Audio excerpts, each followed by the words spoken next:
श्रीमद्भगवद्गीता भाग 5 अध्याय 5 कर्म संन्यास योग। नमस्कार और जय श्री कृष्ण। आज हम भगवद गीता के 5वें अध्याय कर्म संन्यास योग पर विचार करेंगे। इस अध्याय में भगवान श्री कृष्ण ने अर्जुन को यह समझाया है कि सच्चा संन्यास और सच्चा कर्मयोग दोनों ही अंततः ईश्वर तक ले जाते हैं। मनुष्य का कर्तव्य है कि वह कर्म करते हुए भी अनासक्त रहे। अर्जुन ने भगवान श्री कृष्ण से प्रश्न किया, हे माधव, आप कभी संन्यास की प्रशंसा करते हैं और कभी कर्मयोग की। स्पष्ट रूप से बताइए कि इन दोनों में से श्रेष्ठ कौन है। भगवान श्री कृष्ण ने उत्तर दिया, हे अर्जुन, संन्यास और कर्मयोग दोनों ही उत्तम है, लेकिन इन दोनों में कर्मयोग श्रेष्ठ है, क्योंकि जो व्यक्ति कर्म करता है परंतु फल की इच्छा से रहित होता है, वही सच्चा सन्यासी है। जिसने आसक्ति छोड़ दी है वही शांतिपूर्वक और संतुलित होकर जी सकता है। श्री कृष्ण ने आगे कहा, कर्मयोगी व्यक्ति कभी बंधन में नहीं पड़ता। जो मनुष्य सब कर्मों का परिणाम ईश्वर को अर्पित करता है, वह पाप और पुण्य से परे हो जाता है। ऐसा व्यक्ति स्वतंत्र और आनंदमय जीवन जीता है। यहाँ भगवान ने यह स्पष्ट किया कि संन्यास का वास्तविक अर्थ भागना नहीं है। संन्यास का अर्थ है आसक्ति का त्याग। जो गृहस्थ होकर भी निष्काम भाव से कर्म करता है, वही सच्चा योगी है। इसलिए कर्मयोगी और सन्यासी में कोई विरोध नहीं है। भगवान श्री कृष्ण ने कहा, हे अर्जुन, सच्चा योगी वही है जो किसी से द्वेष नहीं करता, जो सबको समान दृष्टि से देखता है, जो सुख और दुख में संभाव रखता है, वही वास्तव में स्वतंत्र है।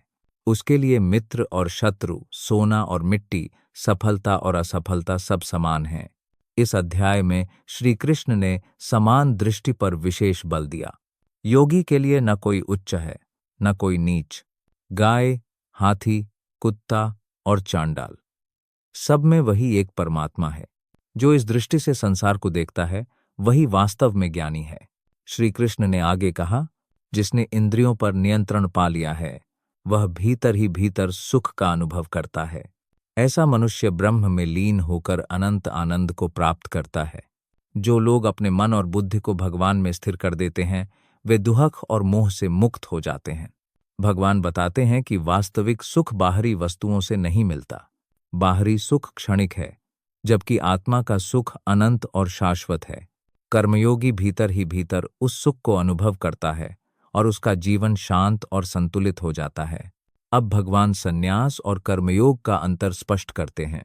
सन्यासी वह है जिसने सब इच्छाओं का त्याग किया और केवल आत्मा में स्थित हो गया। कर्मयोगी वह है जो सब कर्म करता है, परंतु उनके फलों की चिंता नहीं करता। दोनों ही अंततः मोक्ष को प्राप्त करते हैं, परंतु कर्मयोग मार्ग में कोई कठिनाई नहीं है। इसलिए हे अर्जुन, कर्मयोग अपनाओ। कर्मयोग में व्यक्ति अपने कर्तव्य का पालन करता है। वह परिवार, समाज और राष्ट्र के लिए काम करता है, परंतु भीतर से वह स्वतंत्र रहता है। उसका लक्ष्य केवल ईश्वर की सेवा होता है, न कि निजी लाभ। श्री कृष्ण कहते हैं, जो योगी कर्म करता हुआ भी परमात्मा में स्थित रहता है, वही सच्चा सन्यासी है। ऐसा व्यक्ति कर्म में भी अकर्म और अकर्म में भी कर्म को देखता है। वह बाहरी रूप से सक्रिय रहता है, परंतु भीतर से पूर्ण रूप से शांत होता है। कर्मयोग का यह रहस्य अद्भुत है। यह हमें सिखाता है कि संसार से भागना समाधान नहीं है, बल्कि संसार में रहकर अपने कर्तव्यों को निभाकर भी हम मुक्त हो सकते हैं। अब भगवान योग की महिमा बताते हैं।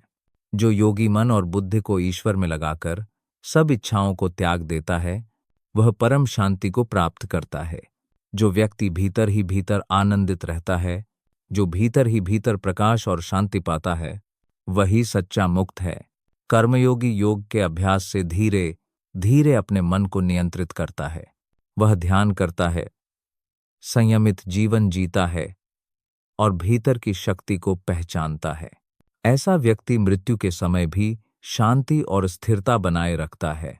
श्री कृष्ण कहते हैं, जो योगी सबको समान दृष्टि से देखता है, जो किसी से ईर्ष्या नहीं करता, जो क्षमा करने वाला है, जो आत्मसंयमी है, वह सदा सुखी और प्रसन्न रहता है। सच्चे योगी का जीवन करुणा और दया से भरा होता है। वह सब में ईश्वर को देखता है।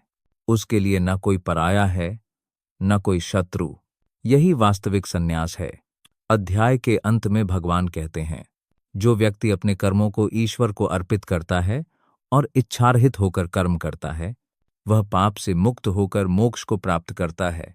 ऐसा योगी हर समय प्रसन्न रहता है, क्योंकि उसका जीवन ईश्वर के चरणों में समर्पित होता है।